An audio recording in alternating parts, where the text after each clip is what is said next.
From Pacifica, this is Democracy Now! In our vital national interest to send an additional 30,000 U.S. troops to Afghanistan. If I did not think that the security of the United States and the safety of the American people were at stake in Afghanistan, I would gladly order every single one of our troops home tomorrow. More war. President Obama unveils his plan to escalate the war in Afghanistan with tens of thousands more U.S. troops. Today, we'll speak with a congressman, a Vietnam vet whose son was killed in Iraq, and a journalist recently back from Afghanistan. Dennis Kucinich, Andrew Bacevich, and Nir Rosen. All that and more coming up. Welcome to Democracy Now!, democracynow.org, The War and Peace Report. I'm Amy Goodman. President Obama has unveiled his plan to send an additional 30,000 U.S. troops to Afghanistan in the coming months. Obama made the long-awaited announcement before a crowd of 4,000 cadets at the U.S. Military Academy in West Point. The move will bring the total number of U.S. troops occupying Afghanistan to over 100,000, more than half of them deployed since Obama took office. Chief, I have determined that it is in our vital national interest to send an additional 30,000 U.S. troops to Afghanistan. After 18 months, our troops will begin to come home. These are the resources that we need to seize the initiative while building the Afghan capacity that can allow for a responsible transition of our forces out of Afghanistan. As Obama spoke, 6 peace activists were arrested at the gates outside West Point after blocking a road leading into the base. The group included the war resistor Sergeant Mathis Sherrif of Iraq Vets Against the War. We'll have more on Obama's escalation of the Afghan war after headlines. In Honduras, lawmakers are expected to begin debate today on whether to restore the ousted President Manuel Zelaya. But it's unclear if Zelaya would accept even if the Honduran Congress backs his return. The Congress was initially supposed to vote on Zelaya's restoration before the national elections held this past Sunday. Zelaya would now only have until next month to serve out the remainder of his term. On Tuesday, Zelaya aide Carlos Reyna said the Honduran president should be allowed to finish serving his full term. We call for a democratic order to be restored and for the immediate reinstatement of President Jose Manuel Zelaya. And for the time taken away from his government to be returned. This should be done without exception. 4 years, not 1 day more, not 1 day less. The Obama administration's backtracking from an announcement it'll continue U.S. policy of rejecting an international convention banning landmines. Last week, the State Department said the White House has decided to leave the U.S. stance in place following a review. But U.S. officials now claim the review is still ongoing. On Tuesday, State Department official James Lawrence addressed people at a mine ban treaty review conference in Colombia.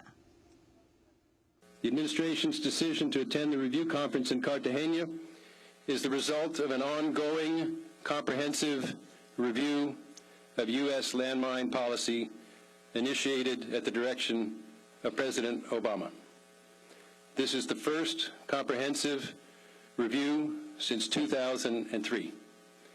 As such, it will take some time to complete, given that we must ensure that all factors are considered. The U.S. is one of nearly 40 countries that have refused to ratify the Mine Ban Treaty, which bars the use, stockpiling, production, or transfer of anti-personnel mines.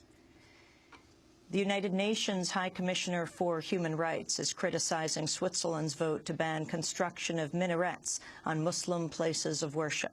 Swiss voters approved the measure Sunday in a referendum sponsored by 2 right-wing parties. Switzerland is home to some 400,000 Muslims and has just 4 minarets. On Tuesday, UN Human Rights Office spokesperson Rupert Colville said the decision could violate international human rights treaties. Such a ban is discriminatory, deeply divisive, and a thoroughly unfortunate step for Switzerland to take, and risks putting the country on a collision course with its international human rights obligations.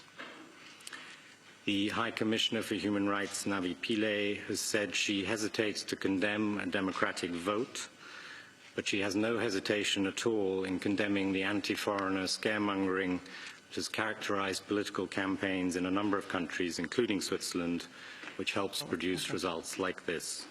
Iran has released 5 British men detained after their yacht sailed into Iranian waters last week. The men had been sailing from Bahrain to Dubai.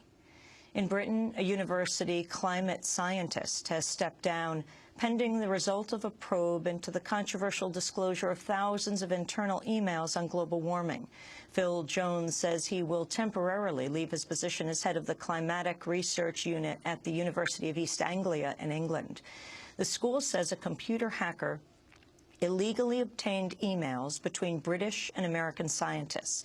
Deniers of global warming say the emails provide evidence of an effort to silence academics who've questioned or downplayed human-driven climate change. But the academics say the emails were based on disputing colleagues who use flawed science to question global warming. The Washington, D.C. Council has voted to legalize same-sex marriage. Tuesday's vote sets the stage for another vote in the coming weeks that would enact the measure into law.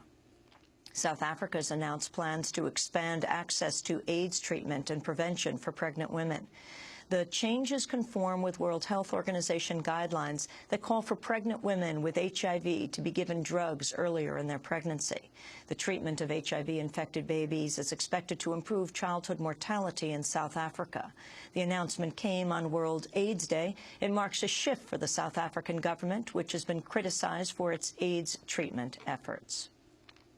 On Capitol Hill, the House Financial Services Committee is expected to vote today on a measure that would overhaul financial regulation. The bill has been held up by opposition from the Congressional Black Caucus, which has pushed for greater involvement of people of color in federal bailout programs. The Senate, meanwhile, is expected to begin casting the first votes today on amendments to its version of the health care reform bill.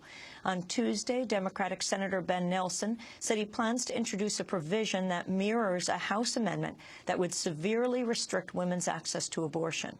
Abortion rights groups are planning to unveil a public campaign against the Stupak-Pitts amendment later today. Meanwhile, Senate Judiciary Chair Patrick Leahy has also announced plans to introduce an amendment that would repeal the health insurance industry's exemption from antitrust laws. The Washington, D.C. Council has voted to legalize same-sex marriage. Tuesday's vote sets the stage for another vote in the coming weeks. In Arizona, a group of protesters confronted the controversial Sherrif, Joe Arpaio, Tuesday during a public forum at Arizona State University's journalism school. Arpaio has faced widespread accusations of racial profiling and discriminatorily enforcing federal immigration laws. Arpaio walked off the stage after the protesters refused to stop singing a version of the Queen song Bohemian Rhapsody. This isn't the way journalists should operate. Are they all students up there? Well, why were they allowed here if they're not students? Are we going to continue here? No, I can't. Now you got me in the box. I can't explain myself. Well, the dean's going to deal with it. You know Sir, what? Please, this is ridiculous. This is ridiculous. I agree I'm with going to go. And in business news, General Motors chief executive Fritz Henderson has announced he's stepping down. Henderson's departure comes only 8 months after the White House forced out his predecessor, Rick Wagner, as part of GM's government bailout. And those are some of the headlines. This is